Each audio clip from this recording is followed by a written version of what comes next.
বিসমিল্লাহির রহমানির রহিম। আজকের এই অনুষ্ঠানের সম্মানিত সভাপতি, মঞ্চে উপস্থিত রাজশাহী বিভাগের বিভিন্ন নেতৃবৃন্দ, প্রশিক্ষণ বিষয়ক কমিটির সদস্যবৃন্দ এবং আমার সামনে উপস্থিত রাজশাহী বিভাগের বিভিন্ন জেলা থেকে আগত মূল দল সহ অঙ্গ সহযোগী সংগঠনের জেলা পর্যায়ের সকল উপস্থিত নেতৃবৃন্দ, আসসালামু আলাইকুম। আমার মনে হয় বক্তব্য দেবার বোধহয় খুব একটু বেশি কিছু বাকি নেই আমার, কারণ কয়েকটি প্রশ্নের যেই জবাবগুলো দিয়েছি মোটামুটি বেশ অনেকটা কভার হয়ে গেছে। তো এখন মূল বিষয়টি হচ্ছে যে আপনারা সকলে আজ এখানে একত্রিত হয়েছেন। কেন একত্রিত হয়েছেন? একত্রিত হয়েছেন একটু আগেই যেটা আমি মনে হয় বলেছি, যে এই যে 31 দফা, আমরা 31টা দফা দিয়েছি। এই দফার ব্যাপারে আপনাদেরকে আরো বিস্তারিতভাবে আজকে তুলে ধরা হয়েছে বিভিন্ন কথা। 31 দফা যখন আমরা দিয়েছি, আমরা ঢাকা শহরে এটিকে লঞ্চ করেছি। স্বাভাবিকভাবেই আপনারা জেলা পর্যায়ে যারা বিভাগ পর্যায়ে নেতৃবৃন্দ আছেন, আপনাদের মনে একটি হয়তো অনেকের মনেই প্রশ্ন ছিল, যাচ্ছে 31 দফা আমরা তো বুঝলাম পড়লাম, এর ভিতরে কিছু জিজ্ঞাসা আছে কিভাবে হবে, এই যেগুলা জানবো কি করে, ঢাকার নেতারা জানলো আমরা তো জানলাম না। আপনারা যাতে জানতে পারেন, জানেন, সেজন্যই আমরা চেষ্টা করেছি এরকম একটি ব্যবস্থা করতে। এবং আপনারা যেটি জানলেন, আপনাদেরকে আমরা যেটি জানালাম, আপনাদের মাধ্যমে আমাদের প্রান্তিক পর্যায়ে, তৃণমূল পর্যায়ে যারা নেতৃবৃন্দ আছে, সহকর্মীবৃন্দ, কর্মীবৃন্দ আছে, তাদের কাছে আপনারা নিয়ে যাবেন। এবং তাদের মাধ্যমে জনগণ পত্রিকার পাতায় দেখেছে যে বিএনপি 31 দফা লঞ্চ করেছে, 31 দফা দফা দিয়েছে। কিন্তু সেটা কি, কতটুকু কি জনগণও পড়েছেন, সেগুলা জনগণ যারা পড়েছেন তারা দেখেছেন, আপনারা যেরকম পড়লেন এরকম ওনারাও পড়েছেন। বাট এর ভেতরেও কিছু কথা থাকে, যে কথাগুলো আজকে আপনারা নিজেরা জিজ্ঞেস করেছেন, জেনেছেন, এই কথাগুলো আপনারা প্রান্তিক নেতাদের বলবেন, তৃণমূল নেতাদের বোঝাবেন, বলবেন। ওনারা এগুলো আবার নিয়ে যাবেন জনগণের কাছে, জনগণের সেই প্রশ্নের উত্তরগুলো ওনারা দিবেন। এখন সহকর্মীবৃন্দ, এই যে 31 দফা, কেন এই 31 দফা? দেখুন, এখানে উপস্থিত যতজন মানুষ আপনারা আজকে উপস্থিত আছেন, আমার মনে হয় না হলেও এখানে এমন একজন মানুষ আছেন যার নামে না হলেও মিনিমাম একটা দুইটা মিথ্যে মামলা আছে, আছে না? মিনিমাম হলেও তা আছে এখানে উপস্থিত প্রতিটা মানুষের নামে, অর্থাৎ প্রত্যেকটা মানুষের নামে এখানে মিথ্যে মামলা কম বেশি আছে। সে আপনি বিএনপি হন, যুবদল হন, ছাত্র দল হন, স্বেচ্ছাসেবক দল হন, মহিলা দল হন, আইনজীবী ফোরাম হন, তাঁতি দল হন, কৃষক দল হন, যেটাই হন না কেন, আপনি আপনার সিল, কপালে সিল বিএনপি আছে, তো আপনার নামে মিথ্যে মামলা আছেই সেই স্বৈরাচারের সময় থেকে। তখন আমাদের একটি লক্ষ্য ছিল কি, বিএনপি বলুন, গণতন্ত্রে বিশ্বাসী বাংলাদেশের প্রতিটি রাজনৈতিক দল, প্রতিটি ব্যক্তির, গণতন্ত্রে বিশ্বাসী প্রতিটি মানুষের লক্ষ্য উদ্দেশ্য ছিল ওই স্বৈরাচার, স্বৈরাচার হাসিনার পতন। আলহামদুলিল্লাহ, জনগণের রাজনৈতিক দলগুলো একসাথে মিলে জনগণের প্রচেষ্টায়, জনগণের সমর্থন, জনগণকে সাথে নিয়ে, ছাত্র জনতা সকলকে সাথে নিয়ে বাংলাদেশের মানুষ সফল হয়েছে। বাংলাদেশ সৃষ্টির পরে সবচাইতে বড় যে স্বৈরাচার ছিল, মাফিয়া ছিল, যে নামেই বলেছিল বলি না কেন আমরা, তার পতন হয়েছে। এখন একটি অধ্যায় শেষ। এই অধ্যায় শেষ হবার পরে আরেকটি অধ্যায় শুরু। একটু আগে আমি বলেছি, আপনি আজকে কৃষি বলেন, শিক্ষা বলেন, অর্থনীতি বলেন, বিচার ব্যবস্থা বলেন, সিভিল প্রশাসন বলেন, পুলিশ প্রশাসন বলেন, স্বাস্থ্য বলেন, যেই সেক্টরের কথা বলেন না কেন, গত 15 বছরে প্রত্যেকটা সেক্টরকে ধ্বংস করে দিয়ে গেছে। পত্রিকার পাতা খুললেই দেখি আমরা লক্ষ কোটি টাকা বিদেশে পাচার করে দিয়েছে, এই দেশের মানুষের অর্থ সম্পদ বিদেশে পাচার করে দিয়েছে, এই দেশের মিল কারখানা, ব্যবসা বাণিজ্য, শিক্ষা, স্বাস্থ্য ধ্বংস করে দিয়েছে। প্রিয় সহকর্মীবৃন্দ, আপনাদের যেই বইটি, আপনাদের যে ছোট বই কম বেশি আপনারা পেয়েছেন, এই বইয়ের প্রথম পৃষ্ঠায় একটি ডেট লেখা আছে। ডেটটা হচ্ছে 13ই জুলাই 2023 সাল। আমরা 31 দফা দিয়েছি। এর আগে 27 দফা দিয়েছিলাম, তারও কিছুদিন আগে, অর্থাৎ প্রায় 2 বছর আগে। এই দেশের মানুষের জন্য, এই দেশের জন্য, দেশের সম্পর্কে আমাদের কি চিন্তা, সেটিকে কেন্দ্র করে আমরা 27 দফা দিয়েছিলাম।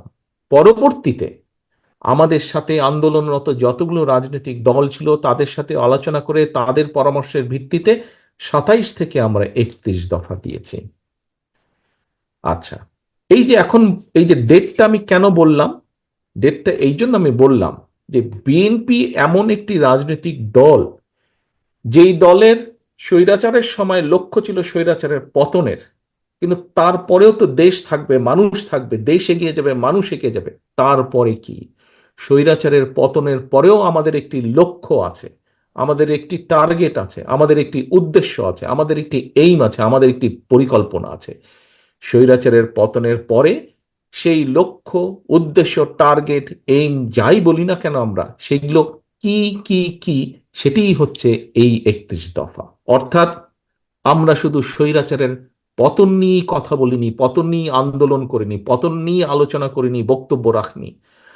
পতনের পরে আমরা কিভাবে দেশকে পুনর্গঠন করব, পতনের পরে আমরা দেশকে কিভাবে এগিয়ে নিয়ে যাব, মানুষের জন্য কি কি কি করব, মানুষের লাইফকে, জীবনকে একটু বেটার করার জন্য, একটু ভালো করার জন্য, তার আলোকে আমরা 31 দফা রচিত করেছি বা উপস্থাপন করেছি।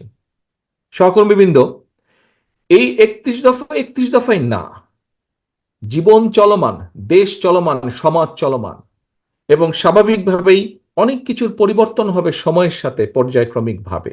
সেজন্যই আমরা বলেছি যে এই 31 দফার পরেও যদি কোনো ব্যক্তি, কোনো সংগঠন, কোনো দল কোনো ব্যাপারে যদি বেটার কিছু দিতে পারেন, অবশ্যই আমরা সেটি গ্রহণ করব। এই 31 দফা শুধু বিএনপির 31 দফা নয়।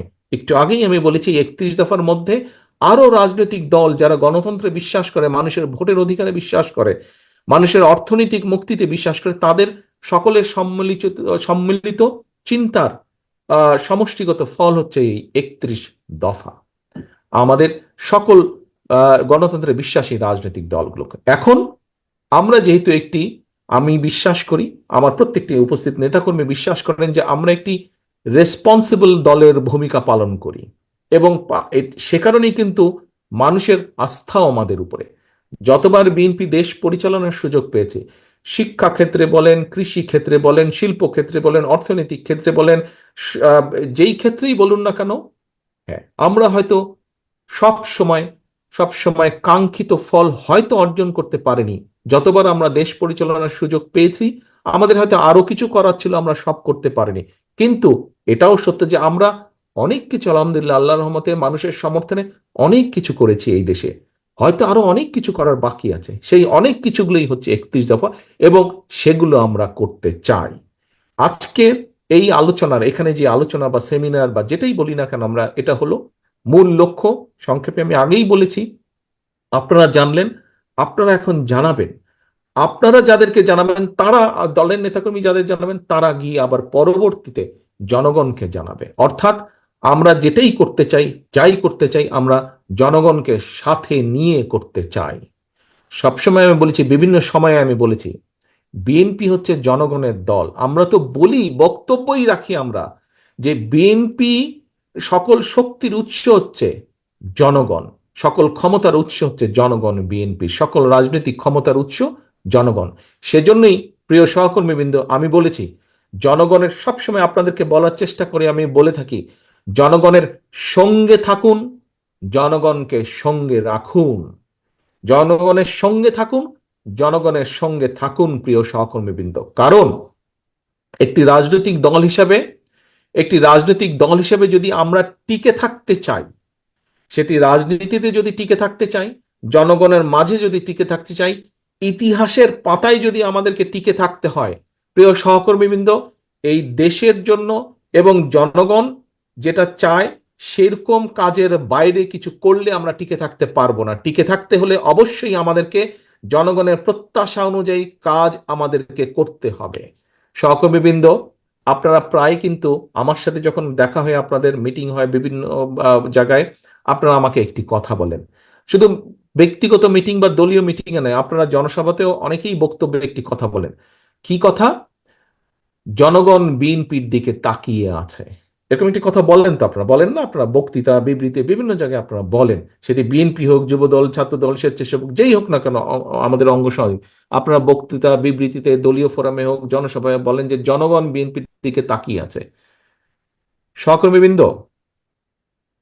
আহ আপনি যদি ছোট্ট একটি উদাহরণ চিন্তা করেন, আপনার পরিবারের কোন সদস্যের উপরে আপনি আস্থা রাখেন, আপনি পরিবারে তো অনেক সদস্য থাকে, সবার উপরে তো আপনি আস্থা একরকম রাখেন না। কার উপরে আপনি আস্থা রাখেন? আপনি তার উপরেই আস্থা রাখেন যার সম্পর্কে আপনার ধারণা আছে যে আপনি বিপদে পড়লে, কোনো সমস্যায় পড়লে আপনার সেই পরিবারের সদস্যটা এগিয়ে আসবে আপনার সহযোগিতার জন্য, আপনার পাশে এসে দাঁড়াবে, পারুক না পারুক আপনার পাশে দাঁড়াবে। বিপদ আপদে পড়লে কিন্তু আপনি সেই বন্ধুটির কথা মনে করেন, সেই স্বজনটির কথা বা সেই আত্মীয়টির কথা মনে করেন, করেন না সহকর্মীবৃন্দ? বিএনপি হচ্ছে এমন একটি দল, দেশের মানুষ বিএনপিকে সেই আস্থায় নেয়। কিন্তু সহকর্মীবৃন্দ, এখানে একটি বড় কিন্তু আছে, বিশাল বড় একটি কিন্তু আছে। আপনাকে কিন্তু সেই মর্যাদা বিশ্বাস আপনি অর্জন করেছেন একটি পর্যায়ে, আজকের পর থেকে সামনের দিনগুলোতে এই যে জনগণের আস্থা, এই যে জনগণের বিশ্বাস আপনার প্রতি, এটাকে তো আপনার সবচেয়ে বড় দায়িত্ব হচ্ছে ধরে রাখতে হবে। এটিকে তো, এই আস্থা বিশ্বাসকে তো ধরে রাখার দায়িত্ব জনগণের না, ধরে রাখার দায়িত্ব আপনার। ধরে রাখার দায়িত্ব কিন্তু আপনার, এখানে উপস্থিত প্রত্যেকটা মানুষের, আমি থেকে শুরু করে আমরা উপস্থিত প্রতিটা মানুষের দায়িত্ব হচ্ছে জনগণ যে আপনার প্রতি আস্থা রেখেছে, জনগণ যে আপনার প্রতি বিশ্বাস রেখেছে, আপনার চলনে বলনে কথাবার্তায় উঠা বসায় কাজে কর্মে প্রত্যেকটি ক্ষেত্রে আপনাকে সেই আস্থা ধরে রাখতে হবে। আপনার কাঁধের উপরে কিন্তু বিরাট একটা দায়িত্ব।